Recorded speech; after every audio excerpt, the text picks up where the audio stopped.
नमस्कार दोस्तों, मेरा नाम कपिल सिक्का है। स्वागत है आपका study I Q education platform में। आज हम डिस्कस करने जा रहे हैं पीके प्लान के बारे में और कांग्रेस के रिवाइवल के। अभी हाल ही में एनडीटीवी में एक ओपिनियन पब्लिश हुआ, उसमें ये कहा गया कि एक पीके प्लान बनाया गया है जिसमें प्रशांत किशोर गांधी फैमिली से मिले हैं और वहां पे उन्होंने कांग्रेस के रिवाइवल की बात की है। इनफैक्ट ये तक हो रहा है कि कांग्रेस ज्वाइन करने वाले हैं प्रशांत किशोर। ये भी एक बज़ है अराउंड द पॉलिटिकल आइल्स। पूरे देश भर में एक ये बात चल रही है, यहाँ की जो राजनीति है वो गरमा रही है कि प्रशांत किशोर जो हैं वो बहुत जल्द कांग्रेस के किसी बहुत टॉप पोजीशन पे आपको दिखेंगे। इनफैक्ट ये भी कहा जा रहा है कि 2024 के इलेक्शंस के लिए प्रशांत किशोर जो है वो गांधी फैमिली से मिले, 3-4 घंटे उनकी मीटिंग हुई और डिस्कस किया कि कैसे कांग्रेस को आगे ले जाना है। अगर हम प्रशांत किशोर की पॉलिटिकल हिस्ट्री पर प्रकाश डालें, थोड़ा सा पॉलिटिकल हिस्ट्री के बारे में जानें, तो जैसा हमने देखा है पिछले 8 सालों में वो काफ़ी इंपॉर्टेंट पॉलिटिकल या पोल स्ट्रैटेजिस्ट बन के उभरे हैं। या फिर आप कहेंगे उनकी जो कंपनी है आईपैक, उन्होंने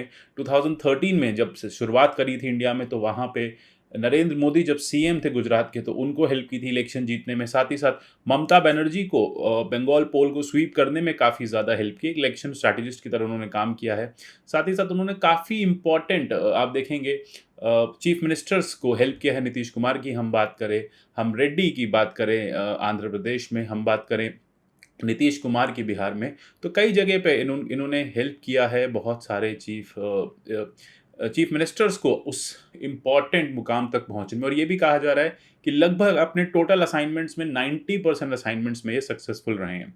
इनफैक्ट यहाँ पे ये कहा गया है कि पीके को, जो रिलायबल सोर्सेज हैं इस एडिटोरियल में, वो ये कहते हैं कि पीके को कांग्रेस से मिलने के बाद लगभग एक कंप्लीट जो ओवरहॉल है कांग्रेस का, या कांग्रेस के जो सीनियर लीडर से मिलने के बाद एक कंप्लीट ओवरहॉल को यहाँ पे पीके ने प्रेजेंट किया है। पीके ने बताया है कि कैसे हम कांग्रेस को 2022, 2024, 2021 यूपी इलेक्शन के लिए तैयार कर सकते हैं।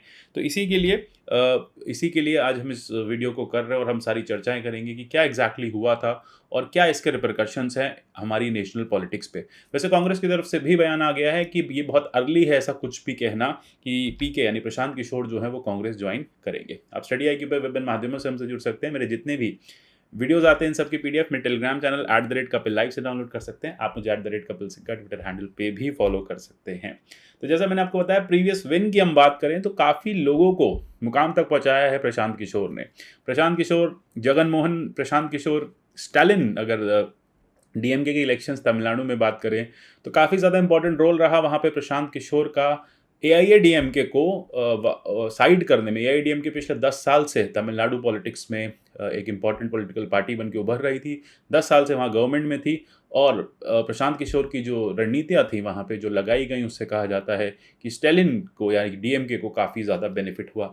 नीतीश कुमार के साथ भी एक ऐसा ही प्रशांत किशोर का स्टिंट रह चुका है। बाद में दोनों के बीच में पॉलिटिकल डिफरेंसेस आ गए थे क्योंकि नीतीश कुमार प्रशांत किशोर को एक इंपॉर्टेंट पोस्ट पे रखना चाहते थे। 2017 के अगर हम पंजाब इलेक्शंस की बात करें तो वहाँ पे भी प्रशांत किशोर की काफ़ी इंपॉर्टेंट प्रेजेंस देखी गई है। स्ट्रैटेजीज प्रशांत किशोर की जब कांग्रेस ने या फिर कैप्टन अमरिंदर सिंह ने यूज़ की तो उनको अकाली को हटाने में बहुत ज़्यादा दिक्कत नहीं हुई। और इनफैक्ट इसके बदले में प्रशांत किशोर को एक कैबिनेट स्टेटस भी मिला हुआ है पंजाब में। तो काफ़ी करीबी माने जाते हैं अब ये कांग्रेस के या कांग्रेस के लीडर्स के। अब यहाँ पे देखा जा रहा है कि क्या इन्होंने प्रपोजल रखा है। इन्होंने कांग्रेस के हाईकमांड को बताया है कि बहुत ही इनडिसाइसिवनेस है आपकी पॉलिटिकल पार्टी में, बहुत स्कैटर शॉट अप्रोच है, बहुत स्कैटर वे में काम करते हैं। यूपी इलेक्शन आ रहे हैं, आप लोग अभी तक तैयार नहीं है। वहाँ पे बीजेपी जो है वो पिछले 1.5 साल से यूपी इलेक्शंस में लगी हुई है। साथ ही साथ इन्होंने ये भी बताया कि कैसे हम अलग अलग पॉलिटिकल पार्टीज़ को, छोटी छोटी रीजनल पॉलिटिकल पार्टीज़ को जोड़ के बीजेपी का एक ऑल्टरनेटिव जो है वो बना सकते हैं। तो यहाँ पे बात यही आ रही है कि रीजनरेशन की पहल की गई है कांग्रेस की। अब ये रीजनरेशन इसलिए भी माना जा रहा है क्योंकि आपको याद होगा कि बंगाल पोल से पहले एक इंटरव्यू में प्रशांत किशोर ने कहा था कि जैसे ही ये ममता बनर्जी वाला टास्क मेरा खत्म होगा, मैं ये इलेक्शन स्ट्रैटेजिस्ट का काम, पोल स्ट्रैटेजिस्ट का काम छोड़ दूंगा। मेरी कंपनी काम करती रहेगी बट मैं खुद इसमें डायरेक्टली इन्वॉल्व नहीं होऊंगा, मैं बस पीछे से उनको सपोर्ट करता रहूंगा। तो ये माना जा रहा है कि अगर वो इलेक्शन स्ट्रैटेजिस्ट का काम छोड़ रहे हैं, पोल स्ट्रैटेजिस्ट का काम छोड़ रहे हैं, तो क्या वो डायरेक्ट पॉलिटिक्स में एंट्री चाहते हैं। तो देखा जाएगा कि कैसे पॉलिटिक्स की जो एंट्री है पीके प्लान के थ्रू ये उनकी पॉसिबल है और साथ साथ क्या क्या उनको इश्यूज आ रहे हैं। इनफैक्ट यही चीज़ उनके साथ बिहार में भी देखी गई थी, जब बिहार में चीफ मिनिस्टर नीतीश कुमार उनको टॉप पोजीशन पे लाना चाहते थे, तो विद इन द पार्टी जो है वो डिफरेंसेस होने लग गए। विद इन द पार्टी जो ऑलरेडी पुराने देखो लीडर्स चले आ रहे हैं, जो इतने टाइम से, इतने सालों से जिन्होंने अपना टाइम इस पॉलिटिकल पार्टी के लिए दिया हुआ है, वो नहीं चाहते हैं कि कोई ओवर द टॉप आके बैठ जाए और हमें रूल करने लगे या फिर हमें बताने लगे क्या एग्जैक्टली होता है। इनफैक्ट जो ज़मीन से जुड़े लीडर हैं वो ये सब कहते हैं कि देखो स्ट्रैटेजी अपनी जगह है, लेकिन उस स्ट्रैटेजी को इम्प्लीमेंट हम लोगों ने किया है, जो जनसंपर्क पूरा बनाया। पंजाब अगर हम बात करें, हम बिहार की बात करें, हम आंध्रा की बात करें, हम तमिलनाडु की बात करें, तो बिल्कुल बात सही है कि एक पॉलिटिकल स्ट्रैटेजिस्ट स्ट्रैटेजीज दे सकता है, लेकिन उनको उनको जोड़ना, जनसंपर्क तक जाना, या फिर पीपल टू पीपल जो कार्डर जो होती है, पीपल टू पीपल जो कांटेक्ट होता है, वो लोकल कार्डर ही बना सकती है। और इसी के चलते अगर प्रशांत किशोर एकदम से जंप करके कहीं ऊपर आ जाते हैं, मतलब वो एक प्रॉपर हायरार्की से नहीं चलते हैं और सीधा उनको कहीं टॉप पोस्ट पे बिठा दिया जाता है, तो ऑब्वियस ही बात है जो पुराने लीडर्स हैं उनको नाराज़गी होती है। और इसी तरह की नाराज़गी हमने बिहार में प्रशांत किशोर के लिए देखी थी, और नीतीश कुमार से अलग होने का यही उनका रीज़न भी रहा है। तो एक बार फिर से देख लेते हैं ये पीके प्लान एग्जैक्टली है क्या? क्या कांग्रेस रिवाइव हो पाएगी?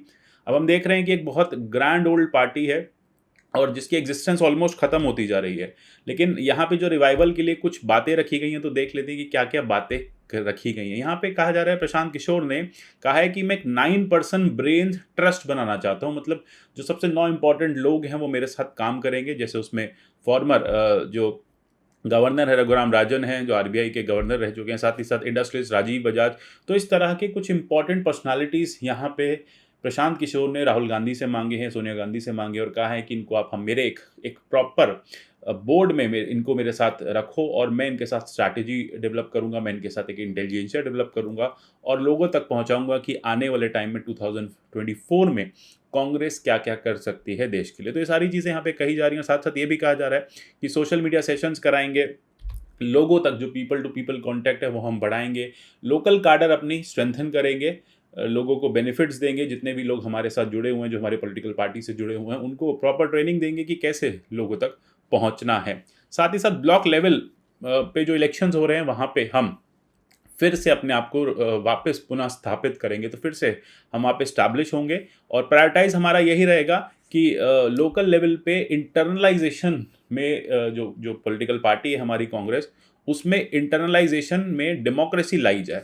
मतलब लोकल लेवल पे जो लीडर्स चुने जा रहे हैं उनको डेमोक्रेटिकली इलेक्ट किया जाए। ऐसा नहीं हो कि कोई बाहर से नया लीडर आता है, उसको आप पॉलिटिकल पोस्ट दे दो लोकल लेवल पे और पुरानों को पीछे छोड़ दो। तो यहाँ पे बात की जा रही है कि इंटरनल इलेक्शंस को मजबूत किया जाएगा, और साथ ही साथ जो कांग्रेस का स्ट्रक्चर है वो पूरा चेंज किया जाएगा। इनफैक्ट ये भी कहा है कि जैसा कि आप देख रहे हैं, इन्वेस्टिगेटिव एजेंसीज जो हैं, जब इलेक्शन का समय आता है, ईडी सीबीआई जो है वो अपोजिशन के पीछे लग जाती है। तो यहाँ पे कांग्रेस एक फॉर्मल अनाउंसमेंट करने जा रही है कि वो जितनी भी कैंपेन डोनेशंस लेगी वो कैश में नहीं लेगी। अब वो सारी की सारी कैंपेन डोनेशंस जो है वो चेक के थ्रू लेगी। इससे कोई भी करप्शन का मामला, पॉलिटिकल डोनेशन में करप्शन का मामला सामने ना आए। तो ये सारी चीज़ें हैं जो इन्होंने, प्रशांत किशोर ने पीके प्लान में गांधी के सामने रखी है। साथ ही साथ ये कहा है कि हमें अपनी स्ट्रैटेजीज को सिंक करना होगा, हमें हायरार्की के थ्रू चलना होगा। लेकिन वहीं एक पॉइंट ऑफ कंसर्न ये भी है कि अगर प्रशांत किशोर को कांग्रेस में किसी टॉप पोस्ट पे बिठा दिया जाता है, तो जो पुराने लीडर्स कांग्रेस के हैं वो इस बात को एक्सेप्ट करेंगे या नहीं करेंगे। वैसे एक बात देखें, जब बात आती है पोल स्ट्रैटेजी की तो प्रशांत किशोर सक्सेसफुल रहे, लेकिन जब बात आती है डायरेक्ट पॉलिटिक्स में एंटर करने की तो अभी तक उनको सक्सेस नहीं मिली है। तो फिर ये एक चिंता का विषय भी है कि क्या वो पीके प्लान सिर्फ कांग्रेस के रिवाइवल तक रह जाएगा, या उस रिवाइवल में प्रशांत किशोर भी एक इंपॉर्टेंट पॉलिटिकल लीडर बन के आगे आएंगे। तो यहाँ पे बहुत सारी बातें, बहुत सारे क्वेश्चंस रेस किए जा रहे हैं। इनफैक्ट सबसे बड़ी बात यही आ जाती है कि अगर Prashant Kishor directly top notch पे यानी सेंट्रल लीडरशिप के साथ बैठ के कांग्रेस में बैठ जाते हैं, तो फिर रीजनल लीडर्स जो हैं कांग्रेस के, जो रीजन में अपने अपने स्ट्रांग है, जो कांग्रेस की पॉलिटिकल पार्टी को अभी तक चलाते आए हैं, जैसे हम बात करें भूपेश बघेल की, हम बात करें आसाम में कुछ लीडर्स की, हम बात करें नॉर्थ ईस्ट की या फिर राजस्थान की, तो वो लोग इस बात को एक्सेप्ट नहीं करेंगे। देखो हायरार्की में हर कोई चाहता है कि पहले हम जो है पहले राइज करें। ऑब्वियसली बहुत लंबे समय से वो लोग जुड़े हुए हैं इस पॉलिटिकल पार्टी के साथ, तो उनको लगता है कि जब फ्रूट्स मिले, जो फ्रूट्स बियर करे वो हम सब मिल के करें, या फिर पहले हमें प्रायोरिटी हो। तो ये कहा जा रहा है कि इस तरह से पीके जो हैं वो सक्सेसफुल नहीं हो पाएंगे अगर वो कोई टॉप पॉलिटिकल पोस्ट को सर्च कर रहे हैं, अगर वो इस उम्मीद में है कि कांग्रेस में उनको कोई पॉलिटिकल पोस्ट मिले। तो ये अभी पॉसिबल नहीं है, क्योंकि ये फर्दर फैक्शनिज्म लेके आएगा कांग्रेस में और ज़्यादा क्राइसिस होगी। आपको याद होगा पिछले ही साल एक G23 यानी ग्रुप ऑफ 23 लीडर्स थे कांग्रेस के जिन्होंने रिवोल्ट कर दिया था सोनिया गांधी के अगेंस्ट। उनका कहना था कि ओवर सेंट्रलाइजेशन हो चुका है कांग्रेस में, इंटरनल डेमोक्रेसी खत्म हो गई है, हमें कोई इंपॉर्टेंट पॉलिटिकल पोस्ट मिलती नहीं है, हम पिछले 30 सालों से 40 सालों से हम कांग्रेस के साथ लगे हुए हैं और हमें कहने के लिए सिर्फ कांग्रेस में रखा हुआ है, हमारा कोई भी वजूद यहाँ पे नहीं है, कोई हमारे डिसीजंस किसी डिसीजन में हमें नहीं इनकॉर्पोरेट किया जाता और हमारे सजेशंस किसी डिसीजन में नहीं लिए जाते। तो ये G23 वाला मसला आपको याद होगा। तो कहा जा रहा है कि अगर प्रशांत किशोर वापस या प्रशांत किशोर को कोई पॉलिटिकल पोस्ट मिलती है तो ये G20 वाला मसला जो है फिर से उभर के आएगा। साथ ही साथ दूसरा एक और आर्टिकल पब्लिश हुआ फाइनेंशियल एक्सप्रेस में, उसने कहा कि प्रशांत किशोर बिल्कुल कांग्रेस में नहीं जा रहे। ऐसा कुछ नहीं है कि वो कांग्रेस में जा रहे हैं, वो सिर्फ और सिर्फ एक रियल एजेंडा उनका ये था कि राहुल गांधी और प्रियंका वाड्रा को, अब क्योंकि यूपी इलेक्शंस आ रहे हैं तो कह रहे हैं कि प्रियंका वाड्रा को फेस बनाया जाए यूपी इलेक्शंस का। तभी आपने देखा कि यूपी इलेक्शंस में या यूपी में इस समय प्रियंका वाड्रा जो हैं वो बहुत ज़्यादा एक्टिव हो गई हैं। उनको आप उनको देखेंगे जगह जगह पे अनशन करते हुए। अभी हाल ही में लखीमपुर लखनऊ में उन्होंने इस तरह के अनशन किए हैं। तो फिर यहाँ पे यही कहा गया है कि ये मीटिंग सिर्फ इसलिए हुई थी कि प्रियंका का रोल जो है उत्तर प्रदेश पॉलिटिक्स में वो बढ़ाया जाए, लोगों को लगे कि हाँ कांग्रेस जो है क्रेडिबल एक ऑपोजिशन पार्टी बन के उभर सकती है और लोग अपना वोट जो है वो बीजेपी से कांग्रेस की तरफ शिफ्ट करें। तो ये सारे पॉलिटिकल मुद्दे हैं, पॉलिटिकल चर्चाएं, देखते हैं एग्जैक्टली रिजल्ट क्या होता है। बट यहाँ पे यही कहा जा रहा है कि एक ब्रॉड पॉलिटिकल फ्रंट के लिए मिले थे। इनफैक्ट यहाँ तक कहा गया है कि अभी लास्ट वीक जब वो पवार से मिले थे, प्रशांत किशोर की शरद पवार से भी मीटिंग हुई थी, तो वहाँ पे एक बात ये भी है कि शरद पवार से मीटिंग करते समय एजेंडा ये था कि 2022 में ऑपोजिशन लीडर्स मिलके अपना एक पावरफुल कैंडिडेट, यानी यहाँ पे आप देख रहे हैं पावरफुल कैंडिडेट, यानी शरद पवार को एक प्रेसिडेंशियल कैंडिडेट की तरह 2022 में उतारे। और इसी में आपने देखा कि शरद पवार और पीएम मोदी की भी अभी हाल ही में मीटिंग हुई है। तो मे भी हो सकता है कि 2020 का जो प्रेसिडेंशियल कैंडिडेट है वो कुछ इस तरह से आए, क्योंकि यहाँ पे अपोजिशन ये सोच रही है कि अगर हम सब यूनाइट होकर एक सिंगल कैंडिडेट जो है वो 2020 के प्रेसिडेंशियल इलेक्शंस में रखे तो फिर हमारे लिए 2024 की जो राह है वो आसान हो जाएगी। 2024 में हम बेटर परफॉर्म कर पाएंगे। तो ये बात है, इंटरेस्टिंग है कि ये एग्जैक्टली जो मीटिंग पिछले एक सीरीज ऑफ मीटिंग्स चलती आ रही हैं पिछले 2-3 वीक से, चाहे वो शरद पवार के साथ हो या फिर वो आपके गांधीज के साथ हो या फिर वो पंजाब में अमरिंदर सिंह के साथ हो। पंजाब के अमरिंदर सिंह की जो मीटिंग्स अब हम समझ सकते हैं कि पंजाब इलेक्शन है, लेकिन जो बाकी मीटिंग्स है उसमें ये कयास लगाई जा रही है कि शायद हो सकता है कि वो प्रेसिडेंशियल इलेक्शन को लेके हो, नेक्स्ट 2022 में जो प्रेसिडेंशियल इलेक्शंस आने वाले हैं ये शायद उसके लिए हो सकती है। कांग्रेस ओपनली डिनाई कर रही है कि प्रशांत किशोर कांग्रेस को ज्वाइन नहीं करेंगे। अब ये देखना है कि क्या वो ज्वाइन करेंगे तो किस पोस्ट पे आएंगे, और उस पोस्ट पे अगर वो जाके सीधा बैठ जाते हैं तो जो पुराने कांग्रेस के लीडर्स हैं जो ऑलरेडी इतने सालों से कांग्रेस के साथ जुड़े हैं वो इस बात को एक्सेप्ट करते हैं या नहीं करते। इनफैक्ट अभी ये भी बताया जा रहा है कि पीएम मोदी और प्रशांत किशोर का जो रिश्ता है वो अभी भी अच्छा है। आपने देखा 2014 में काफ़ी ज़्यादा स्ट्रैटेजीज उन्होंने डिवाइस की थी प्रशांत किशोर ने पीएम मोदी के लिए जब वो सीएम थे गुजरात के। तो यहाँ कहा जा रहा है कि ये भी एक अच्छा अभी भी वो एक रिलेशन मेंटेन करते हैं। इनफैक्ट कई जगह ये भी बताया गया है कि प्रशांत किशोर के पास जो डेटा है 300 पार्लियामेंट्री कॉन्स्टिट्यूएंसीज का बहुत ही सॉलिड डेटा है। मतलब वो जब भी किसी से मिलते हैं तो वो अपना वो डेटा लेके उसको बताते हैं या फिर वो स्ट्रैटेजीज बताते हैं कि कैसे हम 300 सीट्स जीत सकते हैं। तो ये बातें यहाँ की जा रही हैं कि आईपैक या फिर प्रशांत किशोर की कंपनी का नाम है, या फिर प्रशांत किशोर जिस तरह से काम कर रहे हैं तो वो फॉर्मिडेबल हो सकता है आने वाले समय के लिए ऑपोजिशन पार्टीज में।